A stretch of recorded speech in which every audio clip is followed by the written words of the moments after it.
कि जनता चुनाव के जरिए जो सरकार चुनती है उसका स्ट्रक्चर यानी कि संरचना किस तरीके से होती है। इस संरचना यानी कि स्ट्रक्चर को समझना इसलिए जरूरी है जिससे आपको पता चल सके कि केंद्र और राज्य सरकारों के कार्य और उनकी शक्ति किस प्रकार होती है। तो दोस्तों, इसमें सबसे पहली बात यह है कि स्वतंत्रता यानी कि 1947 के बाद जब संविधान लागू करने की बारी आई तब भारत में संसदीय व्यवस्था अपनाई गई यानी कि पार्लियामेंट्री सिस्टम अपनाया गया, जिसे हम पार्लियामेंट्रियन डेमोक्रेसी भी कह सकते हैं। तो उसी संविधान के 3 अंग होते हैं जिनका अपना अपना कार्य और अपनी अपनी शक्ति होती है। तो वो कौन से 3 अंग होते हैं? पहला होता है लेजिस्लेचर, जिसको हम विधायिका कहते हैं, और दूसरा होता है एग्जीक्यूटिव, जिसे हम कार्यपालिका कहते हैं, और तीसरा होता है जुडिशरी, जिसे हम न्यायपालिका कहते हैं। तो ये 3 अंग है। कौन से 3 अंग है?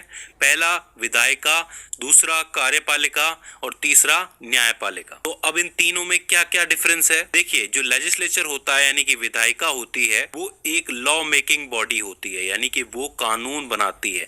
आपने देखा होगा कि कोई विधेयक, कोई बिल पास होता है तो वो विधायिका से ही होता है। तो वो कानून बनाती है देशवासियों के हित के लिए, या कोई पुराना कानून बदलने के लिए, या फिर कोई पुराना कानून हटाने के लिए। तो वहां पे सभी मेंबर्स की सहमति से कोई भी विधेयक बनाया या पास किया जाता है, वहां पे लॉ बनाया जाता है। वही बात करोगे एग्जीक्यूटिव यानी कि कार्यपालिका की, तो यहाँ पे होता यह है कि लेजिस्लेचर ने जो कानून बनाया है, जो विधेयक पास किया है, उसको इम्प्लीमेंट करना यानी कि उसको लागू करने का काम जो है पूरे समाज में, वो कार्यपालिका करती है। वही ये जो तीसरा पार्ट है जुडिशरी यानी कि न्यायपालिका, इसका काम ये है कि जो लॉ लागू किया गया है, जो कानून लागू किया गया है कार्यपालिका के द्वारा, उसका पालन ठीक से हो रहा है कि नहीं हो रहा है। अगर नहीं हो रहा है, कोई इसको तोड़ रहा है, तो उसको सजा देने का काम जुडिशरी करती है। अब देखिए, सबसे पहले बात करें विधायिका की यानी कि लेजिस्लेचर की, तो आप समझ लीजिए कि सरकारें 2 लेवल्स पे चुनी जाती हैं।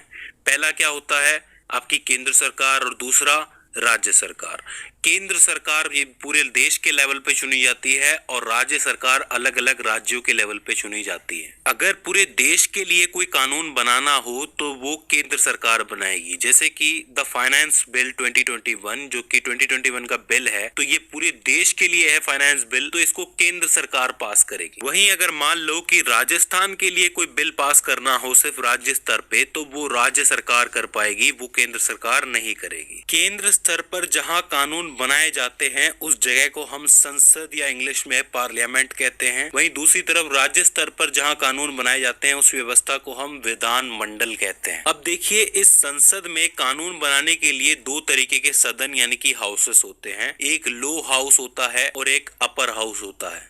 लो हाउस को हम लोग लोकसभा कहते हैं और अपर हाउस को हम लोग राज्यसभा कहते हैं। लोकसभा को हाउस ऑफ पीपल कहा जाता है और राज्यसभा को काउंसिल ऑफ स्टेट्स कहा जाता है। इसी तरीके से विधानमंडल में भी कानून बनाने के लिए एक सदन होते हैं यानी कि हाउस होते हैं, जिसमें से मुख्य होता है विधानसभा, जो कि सभी राज्यों में है, और दूसरा होता है विधान परिषद। अब देखिए, खास बात यह है कि विधानसभा तो हर राज्य में होती ही है, होनी ही चाहिए, लेकिन जरूरी नहीं है कि विधान परिषद हर जगह हो। फिलहाल मैं आपको बता दूं कि 6 स्टेट्स ऐसे हैं, उत्तर प्रदेश, आंध्र प्रदेश, बिहार, तेलंगाना, कर्नाटका और महाराष्ट्र। ये 6 स्टेट्स है जिनके पास अपना विधान परिषद है, बाकी किसी स्टेट के पास नहीं है। अब ये स्टेट्स पर डिपेंड करता है कि वो विधान परिषद रखना चाहते हैं कि नहीं चाहते हैं। तो इस तरीके से केंद्र और राज्य स्तर पर विधायिका बटी हुई होती हैं। अब बात करते हैं हम लोग एग्जीक्यूटिव यानी कि कार्यपालिका की, उसमें क्या होता है। तो देखिए, यहाँ पर भी 2 स्तरों में ये बटी होती है, पहला केंद्र सरकार के लिए और दूसरा राज्य सरकार के लिए। बात करें अगर केंद्र की, तो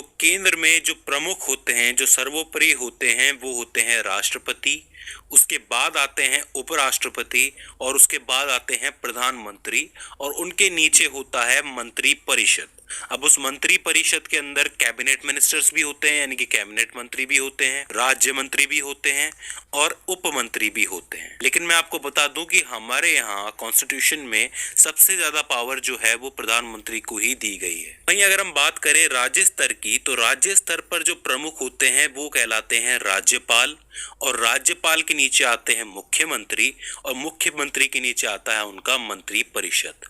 यहाँ पर भी ज्यादातर जो कार्यभार है वो मुख्यमंत्री के हाथ में होता है, यानी कि एक राज्य का पूरा कार्यभार मुख्यमंत्री के हाथ में होता है, जिसे वो मंत्री परिषद की मदद से चलाते हैं। अब हम बात करते हैं जुडिशरी यानी कि न्यायपालिका के बारे में। देखिए, भारत की जो न्यायपालिका है वो 3 स्तरों में विभाजित है। इसमें जो सर्वोपरि प्रमुख है वो कहलाता है सुप्रीम कोर्ट, जो कि दिल्ली में है। इस सुप्रीम कोर्ट में जो फैसला सुनाते हैं जज, वो कहलाए जाते हैं CJI यानी कि चीफ जस्टिस ऑफ इंडिया।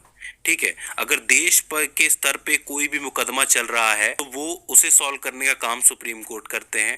हालांकि सुप्रीम कोर्ट में अपने केसेस भी आते हैं और कुछ केसेस हाई कोर्ट से भी आते हैं, तो वो केसेस का निपटारा भी सुप्रीम कोर्ट ही करता है। इसके बाद बात करें राज्य स्तर पर हाई कोर्ट होते हैं, जैसे कि राजस्थान का अपना एक हाई कोर्ट है, दिल्ली का अपना एक हाई कोर्ट है। इसी तरीके से टोटल 25 हाई कोर्ट इस वक्त इंडिया के अंदर है। तो राज्य स्तर पर जो प्रमुख होता है जुडिशरी में वो हाई कोर्ट होता है। इसके बाद जब आप और नीचे आते हो तो डिस्ट्रिक्ट लेवल पर डिस्ट्रिक्ट कोर्ट्स होते हैं, जो कि उस डिस्ट्रिक्ट के जितने भी मामले हैं उनको निपटाते हैं। हालांकि मैं आपको बता दूं कि देश के सबसे ज्यादा मुकदमे जो हैं वो डिस्ट्रिक्ट कोर्ट्स में ही आते हैं, क्योंकि हर आदमी हाई कोर्ट या सुप्रीम कोर्ट नहीं जाता है। हालांकि दोबारा अपील करनी हो तब उन्हें ऊपर ही जाना पड़ता है, क्योंकि डिस्ट्रिक्ट कोर्ट अपना फैसला दे चुका है। तो इसलिए उसके लिए पहली सीढ़ी डिस्ट्रिक्ट कोर्ट है और आखिरी सीढ़ी सुप्रीम कोर्ट है। तो इस तरीके से हमारी जो जुडिशरी है, जो न्यायपालिका है, वो विभाजित होती है। इसमें मैं जाते जाते आपको एक फैक्ट बता देता हूं कि अगर लेजिस्लेचर यानी कि विधायिका और जुडिशरी यानी कि न्यायपालिका के बीच में किसी कानून को लेके मतभेद होता है